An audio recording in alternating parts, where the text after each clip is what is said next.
Hola, obradores de milagros, espero que estén teniendo un excelente día de perdón, aunque sabemos que eso a veces no es tan fácil de lograr. Hoy quiero hablar de los tres milagros. ¿Qué son esos tres milagros? ¿Por qué, Germán, nos hablas de tres milagros? ¿Cómo así? ¿No son muchísimos, pues? ¿O no son uno solo? Bueno, vamos a profundizar en eso. Podríamos decir que son muchísimos milagros, somos obradores de milagros, está en plural, son muchísimos de ellos, ¿no? Y como todos ellos nos están hablando siempre de lo mismo, nos están intentando traer en cuenta, hacernos dar cuenta de nuestra realidad, entonces podríamos decir que hay un milagro, un mensaje de milagro, un mensaje milagroso para este mundo. El curso dice, no deberías saltar, ponerte a saltar de felicidad al yo decirte que todo lo que creíste haber hecho en realidad no pasó. Nunca hiciste nada malo, nunca hiciste daño a nadie. Todos los milagros que constantemente obramos, que recibimos y que ofrecemos, porque dar es recibir, son los momentos en los que nos permitimos aceptar ese mensaje para este segmento de mundo, para esa situación en concreto, para ese caso.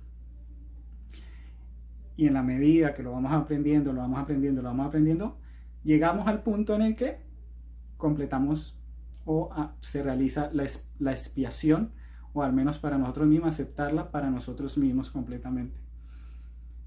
Entonces ahí podríamos decir ya, pero hay muchísimos milagros y a la vez hay un mensaje, un milagro. Pues bien, cuando hablo de tres milagros, no estoy hablando de tres categorías de milagros, ni de tres milagros especiales. Estoy hablando, en realidad, de un despliegue milagroso. Ese despliegue milagroso inició en el cielo, con nuestra creación. El milagro, el primer milagro de estos tres, no es sino nosotros. Nosotros somos el milagro de Dios. Y es muy bonito encontrar, ir leyendo, ¿sabes? En toda esa sabiduría, en todos esos razonamientos elaborados que hay en el curso, de repente ir leyendo y encontrarte efectivamente que, que nosotros somos el milagro. Que nos hablan de nosotros, del Hijo, como el milagro de Dios. Claro, si piensas en una mujer que da a luz, y no hizo eso Dios, de su luz, dio su luz, su espíritu, entonces dio a luz a su criatura. ¿No es esto un milagro?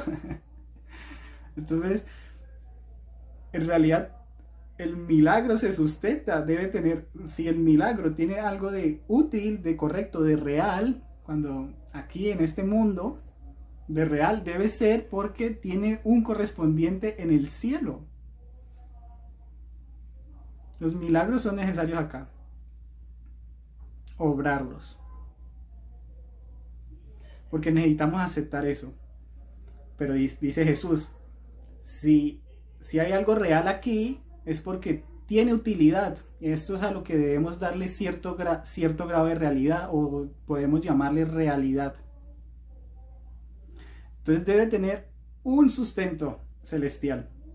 Y este sustento es la criatura misma, el que le dio a luz, que la extendió. Maravilloso, ¿no? Es preciosísimo. Y hay muchos videos hablando sobre los milagros. Y a mí me parece importante que sepan esto, que lo escuchen, porque se habla de los milagros de muchas maneras, pero este es el aspecto más hermoso de lo milagroso. Oso. Es lo más hermoso de lo milagroso. Nosotros mismos. Tú eres el milagro de Dios. Tú lo eres. Precioso. Entonces, de este milagro se despliega cuando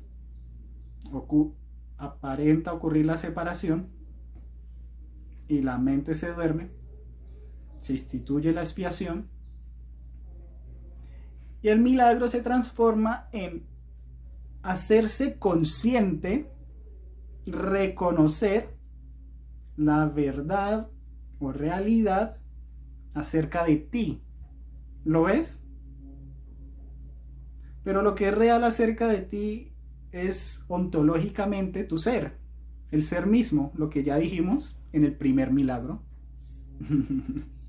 Es tu sustancia, tu ser, tu espíritu y tus cualidades maravillosas unidas a tu creador. Entonces ahora se transforma en el reconocimiento de ello, la conciencia de ello, integrando la mente con el Espíritu Santo, integrando estas mentes divididas, dejando a un lado, claro, el ego, para que solo sea Espíritu Santo. Para que solo sea parte superior, aunque no sería parte superior, sino que sería la única parte. La totalidad de la mente, Espíritu Santo. Entonces, si recuerdan, al inicio del curso de milagros dice, los milagros son pensamientos. Y eso es importante también tenerlo en cuenta, porque a veces cuando preguntan por milagros, ¿qué milagro te ha sucedido?, están hablando del siguiente milagro del que vamos a hablar, están hablando de ciertos acontecimientos inesperados, repentinos, que ocurren.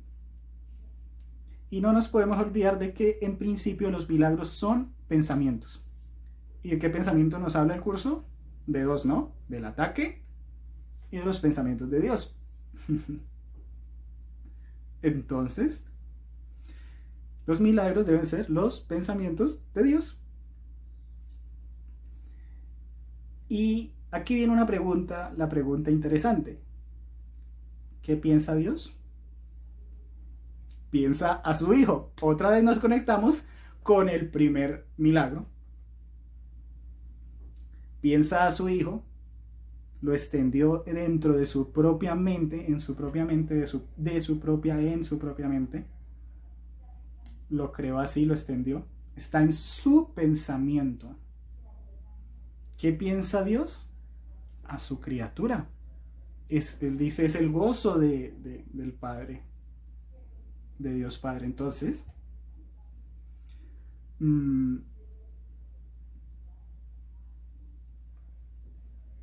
vemos otra vez la relación del segundo milagro con el primero. Entonces nosotros tenemos que pensarnos a nosotros mismos y a nuestros hermanos tal como Dios nos piensa.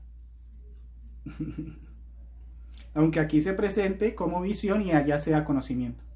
No importa, porque lo que hace la visión es acercar la conciencia al estado celestial, no ponerle obstáculos, pero hacerla muy similar, también dice el curso, de hecho, hacerla muy similar al estado que se vive en el cielo.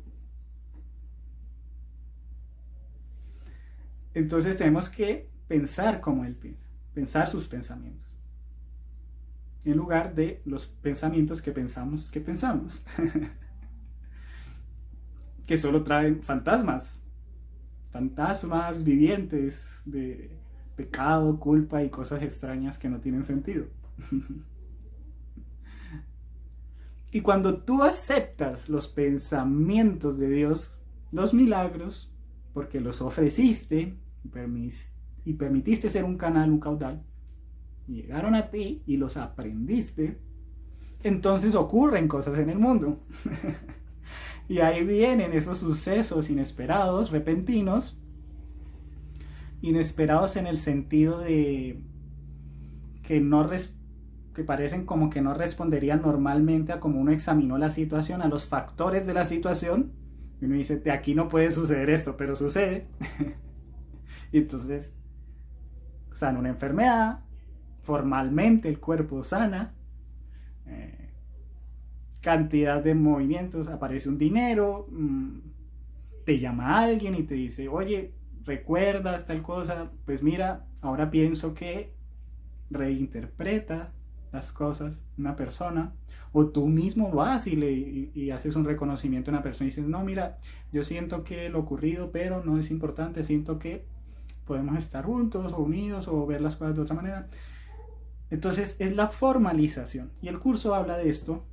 A mí me gusta llamar esto como las sombras de los milagros.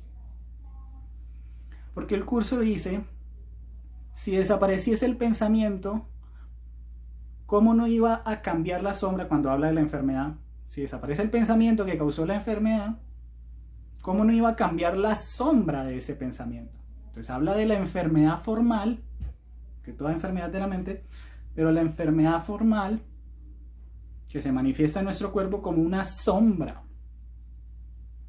Porque es símbolo, porque es imagen. Entonces sombra es asociado a símbolo. Las sombras están circunscritas. Y los símbolos también, las imágenes también. Entonces cuando cambia el pensamiento, cambia el entorno. A veces siempre se manifiesta de alguna manera, pero muchas veces no tiene que ser algo predominante o patente así.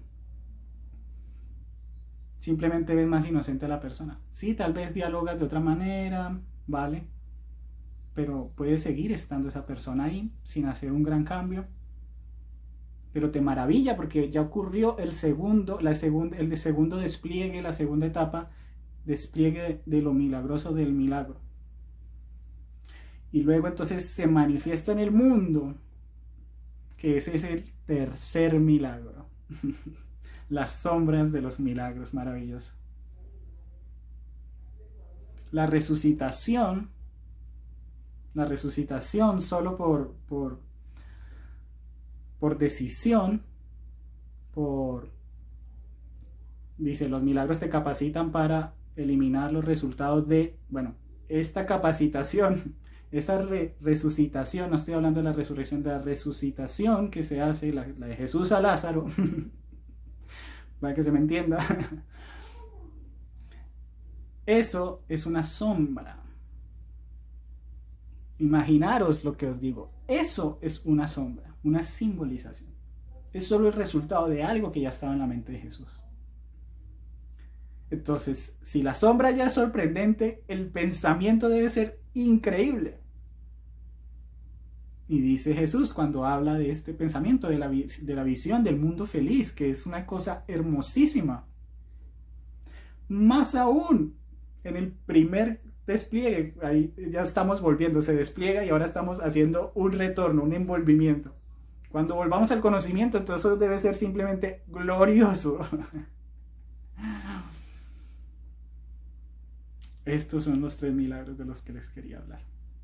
Espero que les sea muy útil en su camino. Bendiciones a todos.